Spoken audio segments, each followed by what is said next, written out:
It's the summer before my freshman year at MIT, and I'm sitting down to play in the professional pit orchestra for production.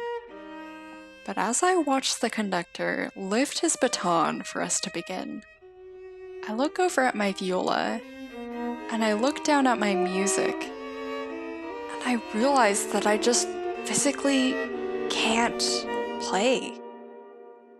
And at this point, I've played viola for many years, and for this performance specifically, I've practiced the music, I've listened to the recordings for hours.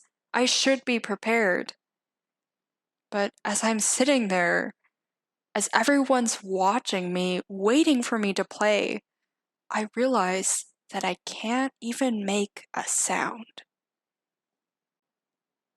I'm no stranger to mental health issues, and even then, I knew that that moment in the pit orchestra was part of something much bigger than just stage fright. But I had always prided myself on my self-reliance. Although I knew that something was wrong, I told myself that I should just push through.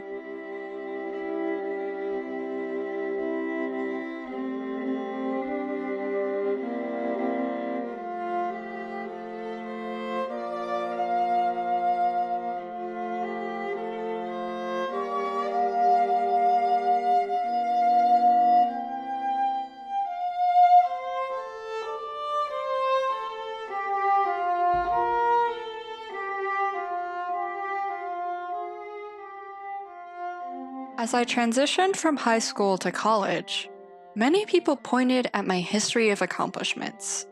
My perfect test scores, my awards and scholarships, my being valedictorian, and then getting into somewhere like MIT, as though it were proof that I was just accelerating toward greater things. One of my sisters once got a concussion. One day she was riding her bike when she skidded on something in the road, careened into a fence, and slammed headfirst into the concrete. The way that she has described those weeks she spent trying to recover from this bike accident, the headaches, the dizziness, the heaviness, the darkness, is the closest thing that I've found to describing the way that I felt my freshman fall at MIT.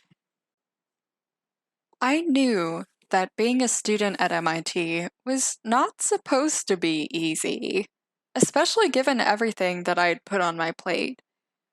But what I was feeling seemed wildly out of proportion, completely different from what I thought of as normal college stresses. My brain felt like it was curdled in my head. The air felt like sharp, spiky static. My skin felt like it was crawling, itching, so much so that I felt like I was going to explode.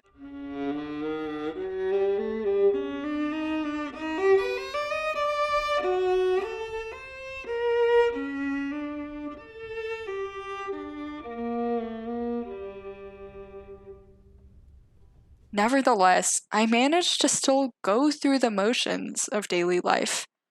I was doing all right in my classes, I was meeting people, getting involved in activities. So, on paper, everything seemed fine, but in reality, I was digging myself deeper and deeper down. By the time that the pandemic hit in the spring, I felt like I was trying to drive a car, but somebody had taken away the wheels. I could no longer pretend that things were normal. My academic performance was taking a noticeable hit. My relationships with other people were beginning to become frayed. Everything that I had once considered effortless had now become impossible.